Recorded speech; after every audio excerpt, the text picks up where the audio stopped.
So, hi guys, or any random person who got a little curious about what this video is gonna be about. So, this is something I have been wanting to kind of talk about for a very long time. I've really wanted to do this for a good amount of time, but I just never got really around to doing it. So, if you know anything about me, I really do like Helluva. Now, I know there's quite a few people that don't particularly enjoy the show. I'm not gonna get into that because that's not my place, nor would I say anything, that would add anything. But yeah, today I want to talk about a specific scene in Season 2 of Helluva. A scene that is, it's just so good. And what I consider the best scene in the entirety of Helluva Season 2.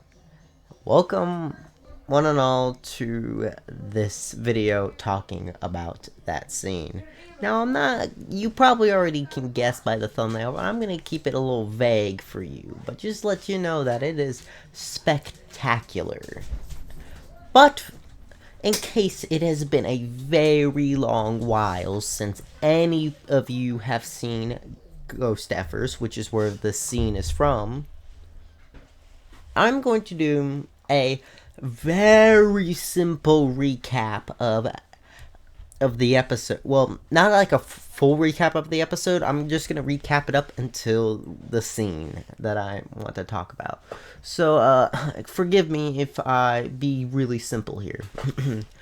Blitz very depressed. Millie notices that. They get a client tells them go to Shady Hotel. They go to hotel. Blitz wants to roleplay as girl he saw on TV. They meet Shady Man. Don't worry, he's going to be important later. They meet old couple. Old man rocks Millie through wall. Scooby-Doo shenanigans. They go through vent. Millie gives Blitz a piece of her mind. Blitz hallucinates. Millie and Mother. They have sweet, tender moment. They learn Infestor Demon. Infestor Demon shows up. Infestor Demon beats their asses. Infestor Demon goes into Blitz's mind. Infestor shows Blitz trauma show. And that all those events lead up to the best scene in Season 2. Blitz's possession. Now, you may be wondering, that scene isn't that good. I remember watching it, and it's not that, it's good, but it ain't that good.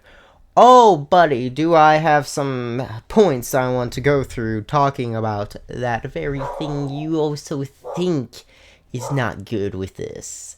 Because let me tell you, there is a lot I need to talk about in this episode. So let's start off with a very simple one. Let's go into detail a little about the music in this scene. Now, when we first have Blitz being possessed and he punches Millie, we get that little stinger that, like when you hear it, you're like, it gets like, it is like, it just adds to the weird creepiness of this scene. Which I'm going to be playing for you. So, here you go. And I'll be playing like the rest of like the little music add-ons that they do in this scene that really adds to the weird and creepiness and just Halloween-esque stuff.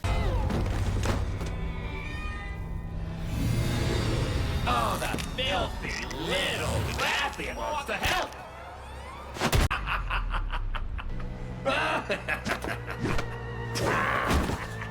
as you can hear, you can probably see how those like stingers and the music stuff really does add to this creepiness of Blitz being possessed.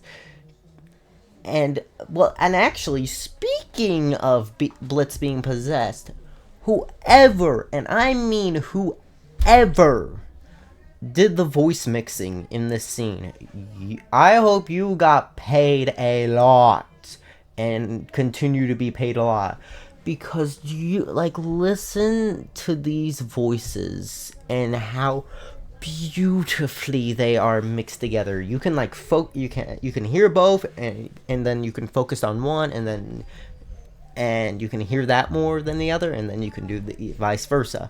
It's like so good, dude.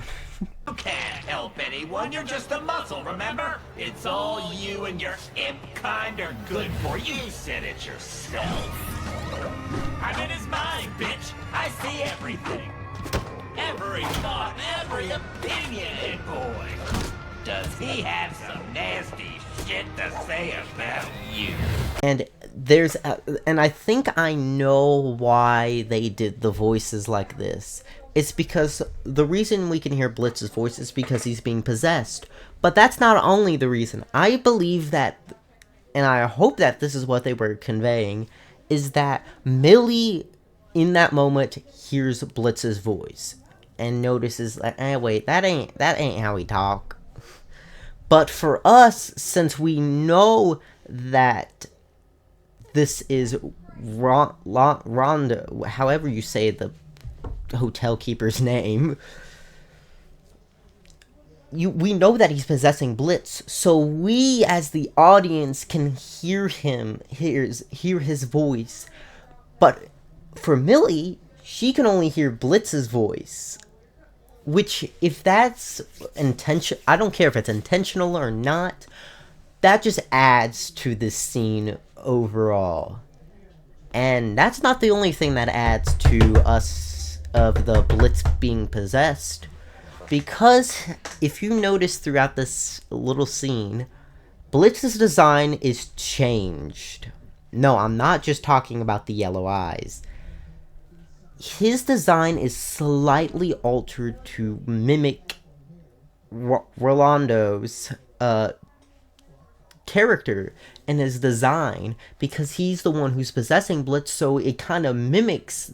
So Blitz's like design, it's changed slightly to mimic that, but while still keeping all of what Blitz is, which is a very cool thing they did. That honestly, if Blitz was just normal, I would love that, but that added another little detail to the scene that really adds to it. And oh, it's just so good. Like I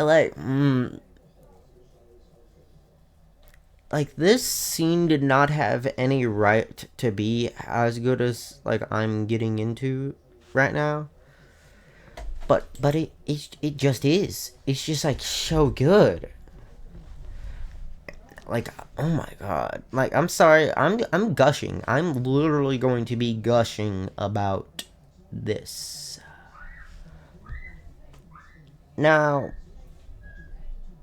I don't know how, if you guys are like getting at what I'm yip yapping around here. But I just like really love this so much. Now, another thing is, people have not liked this scene because of how it ended. Because Millie literally beats the shit out of him and the ghost gets out. Or the infestor demon gets out. I can see why, but I personally don't. I don't mind how they handled it. And honestly, if you were wanting Blitz to be like forgive himself or whatever that crap, that ain't happening in a million. Well, it could happen, but at this moment, not even for Millie he could forgive himself. If he did, it not genuine, to be honest. And I feel like Orlando knows that he would not be genuine and knows that. So yeah, I don't really have issues with how this ends. It's just like really good. And also, Ooh, I don't really have that little much more to add for this.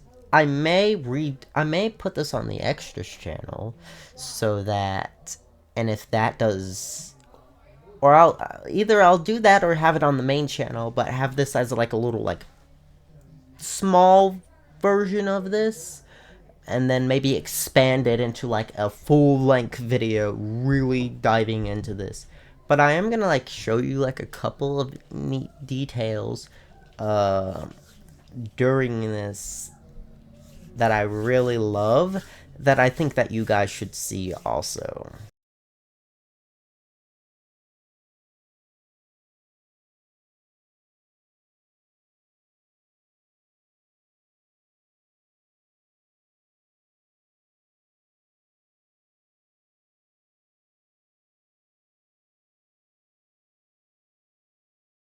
But besides all of what I was just yip-yammering about, I, as of right now, without no script, without not really diving into this scene and everything that it has, this will be the 11 minutes.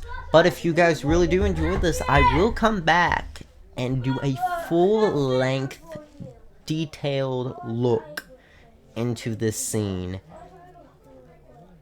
and just everything. And also how he speaks. And I just love this, like, so much. Yeah, no script is going to be a very short video. I want to get this out just to see how people would enjoy this video. So yeah, that's all I have for Yip Yammer about. I hope you guys do enjoy this, and I would love to actually do like a full-length analysis of this scene. But yeah, besides that, I personally have nothing more to add as of right now. Like I've said, I have a bad habit of repeating myself. But yeah, I hope you do enjoy this. I hope you did enjoy this. And I hope to see you next time whenever I do another video.